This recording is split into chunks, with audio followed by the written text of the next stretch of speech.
regresando a la parte de nucleación, vamos a tener dos tipos de nucleación. Regularmente una nucleación continua es la que se da desde que comenzamos a bajar la temperatura. Una vez que vaciamos nuestro material a un molde, comienza a disminuir la temperatura. La caída de la temperatura estará relacionada con la formación de nuevos embriones. Entonces, a mayor caída, es decir, a mayor subenfriamiento, obtendremos cada vez mayor cantidad de embriones que crecerán y darán lugar a nuestro material policristalino. En algunos otros casos se da lo que es la nucleación instantánea. Yo obtengo un comportamiento prácticamente nulo, no hay presencia de embriones hasta que alcanzo una temperatura de subenfriamiento específica. Cuando alcanzo esa temperatura, todo lo que tenía que nuclear, nucleó instantáneamente y después ya no formo nada más. Este segundo caso se da principalmente cuando estoy adicionando algún agente inoculante que necesita una temperatura específica para disolverse o entrar en reacción, y esto da lugar a, obviamente, la formación casi instantánea de todos los núcleos presentes en nuestro material. El primer caso, el que mencionaba previamente, es el más común, ya sea adicionando o no, es el más común. Okay. Bueno, aquí hay un ejemplo de cómo van creciendo nuestras estructuras. Estas son microestructuras. Tengo algunos pequeños cristales. Cuando estamos hablando de cristales, también nos referimos a granos o cristales, es lo mismo. Estoy formando unos pequeños cristales que tienen una forma dendrítica, en la zona que me permite el cambio de temperatura. En este caso sería en las paredes de mi molde. Si el molde me permite alcanzar una caída de temperatura debido a que se está perdiendo parte de esta, entonces voy a generar ahí la formación de mis pequeños cristales. Los cristales, como mencionaba, presentan un crecimiento preferencial dependiendo de la estructura cristalina. Los que tengan una mejor orientación detendrán el crecimiento de los otros y obviamente pueden llegárselos a tragar. Entonces aquí tenemos de hecho tres cristales de tipo dendrítico que han crecido a expensas de los demás. Y hay ya prácticamente la solidificación completa del material.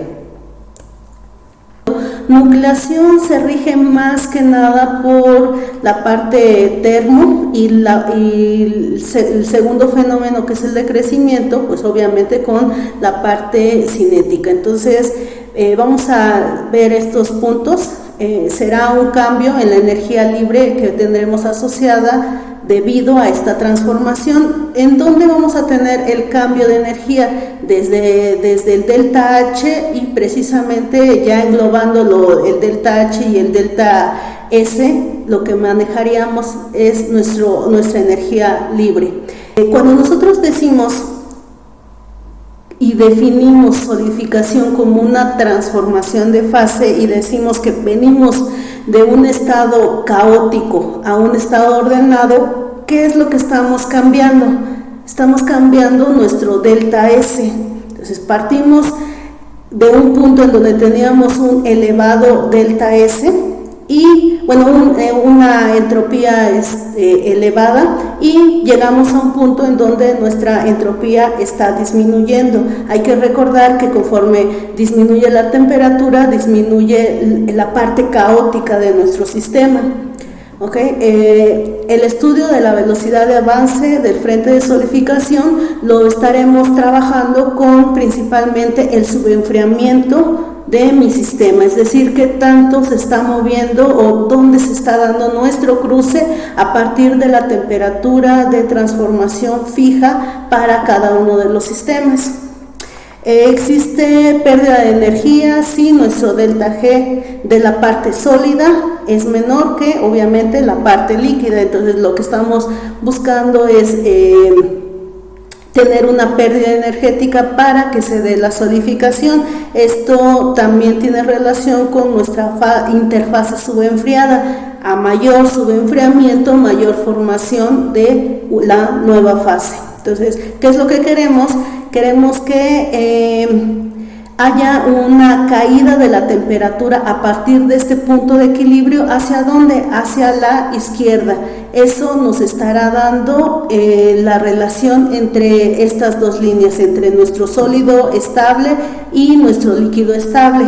Conforme yo disminuyo la temperatura de mi sistema, la fase estable comienza a ser el sólido. Si yo aumento la temperatura, ¿quién será la fase estable? Pues ahí habría un cambio, ¿ok? Entonces, nuestra variación, ya lo mencionábamos, se da desde el punto de vista de la energía libre y va a depender de nuestro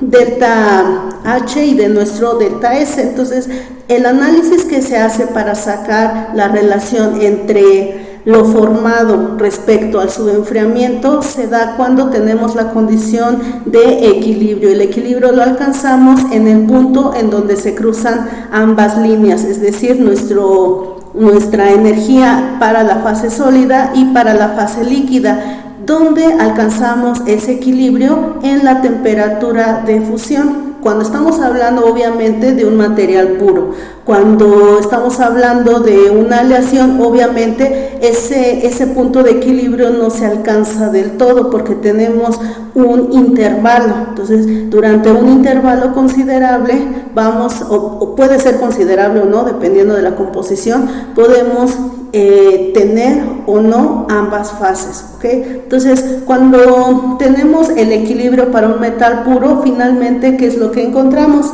Que el delta G se va a relacionar de forma directa, de forma proporcional con el delta S y con nuestro delta T, es decir, con nuestro subenfriamiento.